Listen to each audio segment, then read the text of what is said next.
Bom dia, alunos do projeto Carioca 2. Espero que esteja tudo bem com vocês. Sou a professora Ana Cristina, de Ciências da 8ª CRE, e leciono na Escola Municipal Ramis Galvão, em Realengo. Preparamos esta videoaula para auxiliar vocês na compreensão do conteúdo de ciências abordado nesta semana pelo material de complementação escolar, assim como também na realização das atividades propostas no material. Boa aula e lembrem-se, #Fiquem em casa. Primeiramente, vamos relembrar o assunto abordado no material de complementação da semana passada, que foi a biodiversidade, pois será de suma importância para a compreensão desta aula.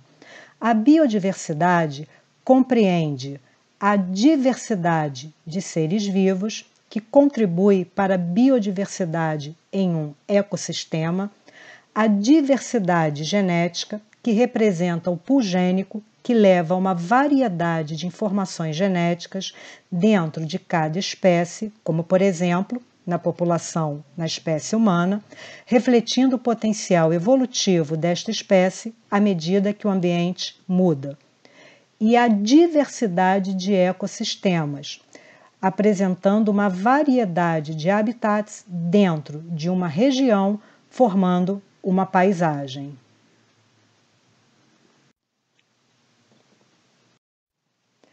Em relação à diversidade de ecossistemas, temos aqui o mapa do Brasil com os biomas brasileiros, dentre eles a Mata Atlântica, que também foi assunto do material da semana passada. É considerado o bioma de maior biodiversidade e ocupa 100 mil metros quadrados de extensão territorial, o que equivale apenas a 7% da área original. E isso se deve ao fato de, ao longo dos anos, este bioma ter sofrido com ações humanas que provocaram impacto ambiental profundo sobre ele.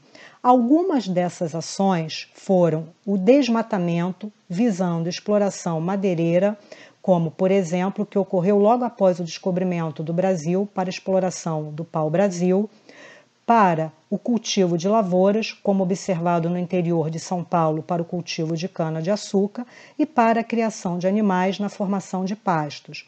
A biopirataria, sendo o contrabando de espécies animais de rara beleza, como arara azul, especulação imobiliária, principalmente nos grandes centros urbanos, o que inclusive provocou uma alteração do relevo da paisagem, a poluição de rios, do ar, que provocou desequilíbrios ecológicos no ecossistema e, para algumas espécies de animais e vegetais, levou ao processo de extinção.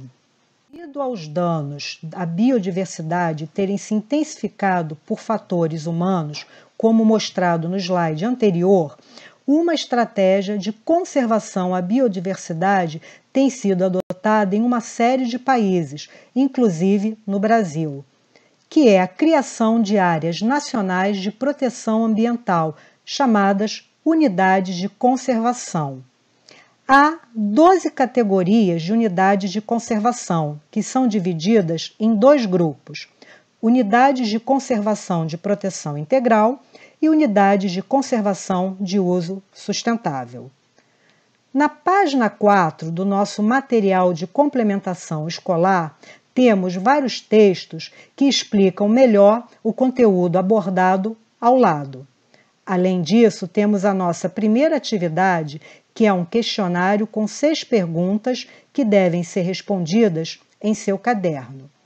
Vamos para a primeira pergunta. O que são unidades de conservação? Unidades de conservação são áreas protegidas por leis federais, estaduais ou municipais de relevante interesse ecológico e de preservação ou conservação, conforme descrito nas 3 primeiras linhas deste parágrafo. Na letra B, queremos saber como são divididas essas unidades de conservação.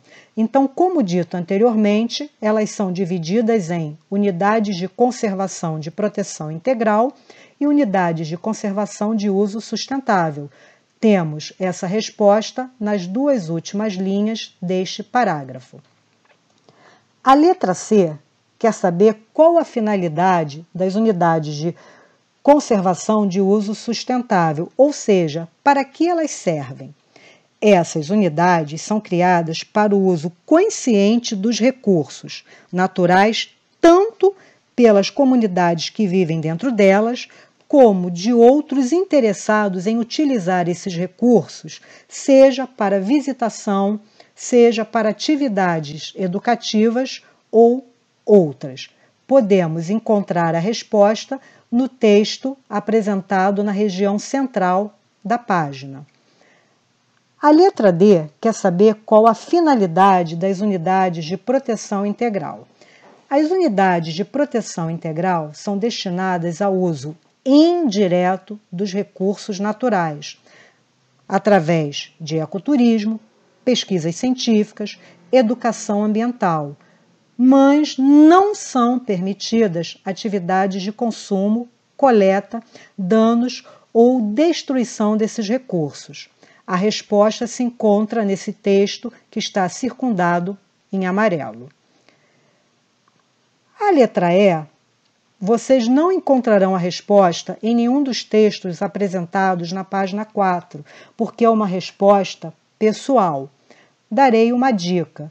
Tente relacionar os serviços ambientais do ecossistema para a manutenção da vida com a criação e sustentação dessas unidades de conservação. E a última pergunta quer saber de que forma as unidades de conservação beneficiam as populações humanas que vivem nelas. Bom, temos a resposta a essa pergunta nas duas últimas linhas desse parágrafo, que é através do uso sustentável dos recursos. A página 5 do material de complementação escolar apresenta um texto que aborda a criação das unidades de conservação no município do Rio de Janeiro. Além disso, você pode acessar através do seu celular o QR Code disponível nesta página, que abrirá o mapa da cidade do Rio de Janeiro, mostrando todas as unidades de conservação federais e estaduais presentes na mesma. Temos também a segunda atividade, que é um questionário com 4 perguntas a serem respondidas em seu caderno. Vamos à primeira pergunta. Quando teve início a implantação das primeiras unidades de conservação no município do Rio? De acordo com a primeira linha do segundo parágrafo, essas unidades foram implantadas no final da década de 1980 no município do Rio de Janeiro. A letra B quer saber quais são as unidades de conservação da cidade do Rio de Janeiro. Bem, o terceiro parágrafo fala de vários exemplos dessas unidades, como o Parque Nacional da Tijuca, o Parque Estadual da Pedra Branca, a Reserva Biológica de Guaratiba, a Área de Proteção Ambiental Jericinó-Mendanha. A terceira pergunta quer saber qual a área total do município está sob a forma de unidades de conservação. Ainda dentro do terceiro parágrafo, na penúltima linha, temos a resposta a esta pergunta, que é cerca de 30% da área municipal que está sob a forma de unidades de conservação. E a última pergunta quer saber quais são os benefícios dessas unidades para o município do Rio de Janeiro. O último parágrafo cita vários desses benefícios, como a manutenção da biodiversidade local, a preservação de recursos hídricos e do solo, a manutenção de estabilidades geológicas de maciços e morros, a fim de evitar a destruição destes por meio da especulação imobiliária. A página 6 traz a informação que o Instituto Chico Mendes de Conservação da Biodiversidade e o Google Street View realizaram uma parceria em que várias fotos de parques nacionais brasileiros estão disponibilizadas em 360 graus online. Isto permite a visitação virtual, já que estes parques se encontram fechados por recomendação do Ministério da Saúde devido à pandemia do coronavírus.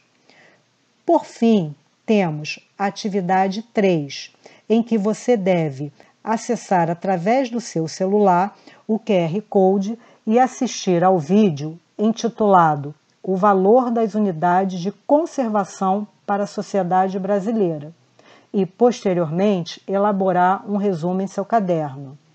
Contudo, tenha em mente propor qual a sugestão de mudança que deverá ser realizada visando a conservação da paisagem natural para as gerações presentes e futuras de nosso país. Bons estudos!